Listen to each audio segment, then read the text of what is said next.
And they call it the curse, and I'm taking all the blame. I should be ashamed.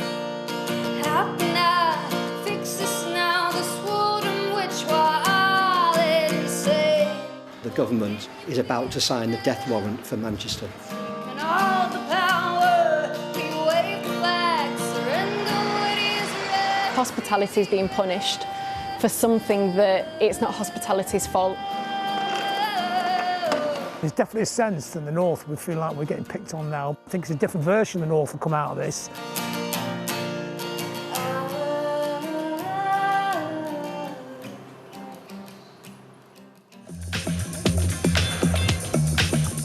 Liverpool may have owned the 1960s, but 30 years on, by the 1990s, Manchester's ecstasy-fuelled dance scene and clubs like the Hacienda created a new music mecca. Local bands, the Stone Roses, New Order, the Smiths, Oasis and Joy Division ensured the city's place on the global map, creating a music tradition that has endured and evolved until now. This is where people come to make music, see music and just drown in music. It's almost like somebody turned the PA off and it's gone into silence. This is the tense period now. This is a bit where we don't quite know what's going to happen next. The venues are all shut. It's stop, start, stop, start. You can't put gigs on. What do you do with these spaces? What do you do with these people? Manchester's Ian Curtis sang that love would tear us apart. Now COVID is doing that to the music scene. Posters at the Castle Hotel pub are relics of a buzz that went quiet in March. What the world needs. Izzy Walsh used to perform to packed rooms and was getting noticed internationally. Now her audience isn't what it was. I think it is pretty unfair, if I am honest. We're still kind of like stuck in this limbo of being like, well, when are we allowed to go back to our jobs? Under local restrictions since July the 31st, Manchester households haven't been allowed to mix, including inside pubs. But the city authorities are resisting pressure to close them completely. At some point, the cure is going to cost more than the disease, so to speak. And I just feel like we're teetering on that line at the moment, that if we continue to push too much with these restrictions and lockdowns and preventing people just getting back to normal, then, I mean, I fear that my children's grandchildren will probably still be paying the debt off. Pubgoers are equally worried about where this is going. Social interaction, human interaction that is passing on this virus, respiratory virus, but it's what we are. It's what we are.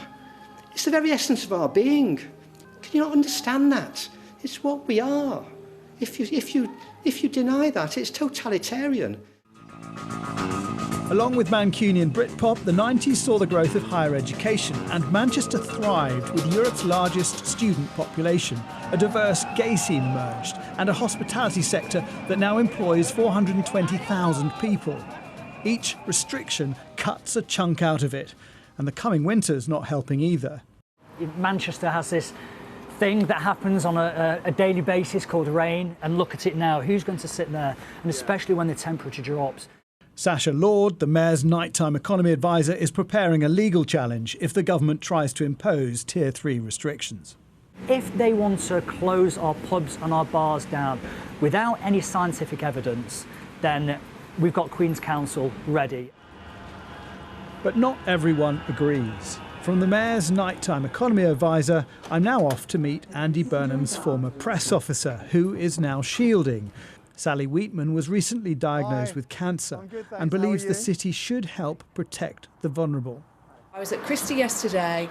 I was surrounded by hundreds of people like me who are literally fighting for their lives, and we're in a position where our immune system is going to be seriously compromised. Obviously, we want to be as safe as we can possibly be, and if that means closing down pubs and bars and clubs, then that's absolutely what should happen.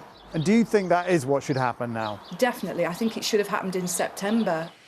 The lockdown of springtime was a united national effort, but what's happening now seems more fractured, with local politicians out of step with Westminster, and even populations in cities like Manchester divided over the best course of action. And the stakes seem higher, with businesses on the brink, facing the bleakest of winters, and those same cold months offering the perfect conditions for the virus to thrive. The North will rise out of this, but will rise in a united way. And I think it's a different version of the North will come out of this. And we keep thinking about the Thatcher and the poll taxing in Glasgow when they inflicted that on Glasgow first, because it's only Scotland, it doesn't matter. Yeah. You know, that kind of thinking. And we're thinking that they think it's only the North. From an underground music scene, Manchester has sprouted upwards on the back of a now impressive hospitality economy. But smart restaurants like 20 Stories that were exceeding expectations are now shedding staff. We are kind of in a danger zone with the rates at the moment. However, there's no scientific evidence that it's come from hospitality. Versus universities, versus education, versus workplaces, hospitality is a very, very small portion of that overall figure, yet we've been being punished for it. Public health figures suggest the spread of the virus is linked to food outlets in around 3% of cases, but other data suggests it's higher, and shutting pubs in Oldham had an impact. A lot of people are not listening to the current restrictions with the pubs closing at 10 p.m. while people still, drinking outside of the pubs, people still mixing in households. So maybe there should be stage 3. If you consider around the world, like in Europe, in Italy, in Spain, there was literal curfew there. And still even, the government was doing quite a lot of restrictions over there. Here in the UK, with the grace of God, they are quite lenient. They haven't put a curfew in place for 1 minute. But this city, heart of the northern powerhouse, fears its heart will stop beating without the laughter, the drinking and the music. Jason Farrell, Sky News.